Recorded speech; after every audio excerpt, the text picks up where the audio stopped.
আসসালামু আলাইকুম। আমি আছি এখন বাক্সমুল মধ্যপাড়া হাজি আব্দুর রশিদ বাড়ি। তো এখানে কিন্তু অনেকগুলা ঘর ভেঙেছে, টোটাল 6টা ঘর ভেঙেছে এই বাড়িতে টোটাল। তো এখানে এই যে ঘরটা আমি দেখাচ্ছিলাম, ঘরের মালামাল কিন্তু অনেক কিছু বের করতে পারে, একেবারে সব তছনছ হয়ে গেছিলো বন্যার পানিতে। তো আপনাদেরকে আমি যদি কথা বলতে চাই যে এরকম ঘর কিন্তু তাদের এই বাড়িতে লুৎফা বেগম ওনার ভেঙেছে 2টা ঘর, ওই দিক দিয়ে জ্যাট সাংবাদিকের ঘর ভেঙেছে 2টা, তারপর মৃত নজির আহমেদ ওনারা ভেঙেছে 2টা, 6টা ঘর ভেঙেছে। তো আসলে এগুলো মনে হয় পূর্বে লিস্টেড করা হয়নি, মনে হয় বা তাদের সাথে কথা বলছি তারা বাড়িতে না থাকার কারণে লিস্টেড করতে পারে নাই। তো আসলে আমি যদি কথা বলি তাদের যে প্রতিটা মানুষের কিন্তু এগুলো ঐতিহ্য আমাদের বাক্সমুলের, এবং ঘরে অনেক মালামাল ছিল, কিছু মালামাল আস্তে আস্তে করে দেখেন ভেতরে কিন্তু মালামাল রয়েছে, হয়তো আস্তে আস্তে 1-2 করে সরাইতেছে।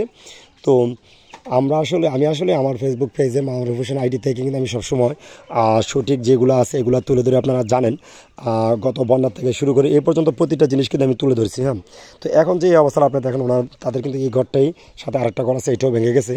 সব মিলিয়ে এখন কিন্তু মানুষের যে যাদের ঘর ভেঙেছে তারা কিন্তু ইচ্ছে করলে এই ঘরগুলো একা তুলতে পারে না। তো সরকারি সহযোগিতা সহ বিভিন্ন সংগঠন আছে, ব্যাংক আছে, এনজিও আছে, তাদের সহযোগিতা অবশ্যই দরকার। ঠিক আছে, তো আমি আপনাদেরকে ঘরটা উপস্থাপন দেখালাম আমার ভিডিওতে। ঠিক আছে, আপনাদেরকে অসংখ্য ধন্যবাদ ভিডিওটা শেয়ার করার জন্য। সবাই শেয়ার করেন।